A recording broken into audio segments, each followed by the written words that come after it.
Y este fin de semana, por otro lado, se registraron en el país 168 homicidios dolosos. El viernes ocurrieron 64, el sábado 41 y ayer domingo 63. De acuerdo con cifras del Secretario Ejecutivo del Sistema Nacional de Seguridad Pública, la entidad con el mayor número de asesinatos fue Baja California con 20, seguido de Guanajuato con 16 y Sinaloa con 15 muertes violentas. Escuchábamos a Jesús Bustamante hace un rato relatarnos que en 3 días se dieron 30 en Sinaloa, pero bueno, pues las cuentas a veces varían. Pero en todo caso, pues Sinaloa sigue ahí, luego de más de un año de violencia continua en la cima de las cifras de homicidios en el país. 3 hombres fueron asesinados en un inmueble que se utiliza como salón de fiestas en la colonia Los Reyes, en Irapuato, Guanajuato. 2 sujetos a bordo de una motocicleta ingresaron en el lugar y abrieron fuego. Al llegar al sitio, elementos de las fuerzas de seguridad pública del estado encontraron a los 3 hombres sin vida, con múltiples heridas de bala. La edad de las víctimas fluctuaba entre los 25 y los 30 años. Por otra parte, una maestra falleció luego de recibir un disparo en la cabeza cuando viajaba en compañía de su esposo e hijas en el municipio de Navolato, Sinaloa, como nos relató nuestro compañero Jesús Bustamante hace un momento.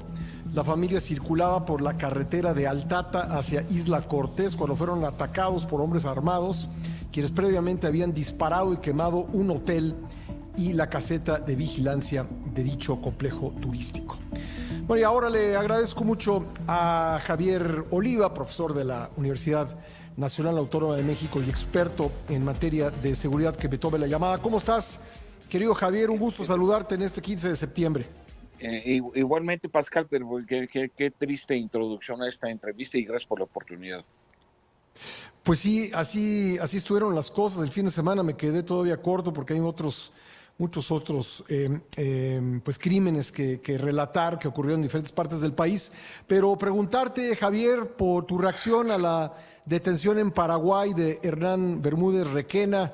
¿Qué expectativa tienes? Está todavía pues en el proceso de ser enviado a México, no sabemos si por extradición o por deportación, pero ¿qué puede representar esto en el combate a la impunidad y la corrupción en México? Indudablemente, Pascal, y gracias nuevamente por la oportunidad, se trata de una noticia importante y que sí marca un antes y un después con el gobierno anterior. Me refiero al sexenio del expresidente López Obrador, respecto de lo que puede haber de relación entre las estructuras gubernamentales a nivel municipal, estatal o federal, quizá, digamos, la información que pueda verter este sujeto ya a proceso y que pues de alguna manera desde luego tendrá que dar información muy importante en términos del crimen organizado, por lo menos en el estado de Tabasco, que donde desde luego, y esto hay que ponerlo en las variables, Pascal, desde donde es oriundo el expresidente López Obrador. Ese es mi primer comentario. Bueno, aquí una de las preguntas que nos hemos hecho en torno de esto de la barredora, pero también en el tema del huachicol fiscal, es si la cadena delictiva para en las personas de mayor rango que han sido señaladas. Por un lado, el exsecretario de Seguridad de Tabasco, en el caso de la barredora, y por otro lado, pues un vicealmirante de la Armada de México en el caso del huachicol fiscal. ¿Es creíble que pues delitos que implican pues la participación de centenares, si no es que miles de personas, pues lleguen solamente hasta una escala pues media, digamos, en la estructura de poder en México, o habría que esperar que saber que esto escaló o llegaba más lejos, y en todo caso, Javier, habría que hacer las investigaciones en ese sentido? Desde luego que la información que se pueda estar dando, sobre todo de sujetos como Hernán Requena, desde luego que tiene que ver mucho con el entramado digamos, del poder público. Recordemos, ya son lejanos, Pascal, los protocolos de Palermo 2000, reconocidos por las Naciones Unidas, para que el crimen organizado pueda realizar sus corrosivas actividades criminales, se requiere la omisión, el temor o la complicidad del poder político local. Este es otro comentario.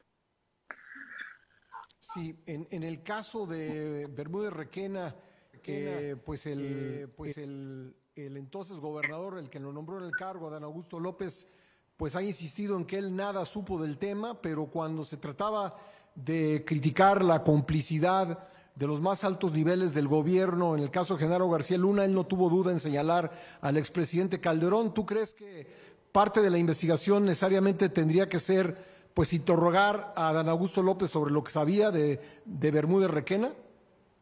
Desde luego que sí, porque él fue el que lo designó. De hecho, han estado circulando, y gracias por la oportunidad otra vez, Pascal. Estuve preparándome para esa entrevista, estuve revisando los medios de comunicación, y hay una foto muy interesante donde el entonces gobernador le toma la protesta a este presunto delincuente como secretario de Seguridad Pública del estado de Tabasco. No es de un municipio, es de un estado de la República, y entonces sí me parece que ahí hay un tema interesante justamente para aclarar si hay o no quiero prejuiciar, si hay una complicidad en ese sentido. Pues sí, mínimo habría que preguntarle, ¿no? Porque se supone que a la usanza de López Obrador, los gobernadores hacían su reunión diaria de seguridad y entonces el contacto entre el gobernador y Bermúdez Requena debe haber sido harto frecuente, Javier. Diariamente, hay que señalar. Y fíjate que, y gracias a tu pregunta, Cuauhtémoc Blanco, hablando del estado de Morelos, y si me permito desviar un poco esta conversación, fue el gobernador más ausente de las reuniones de seguridad pública, solamente para dejar un antecedente.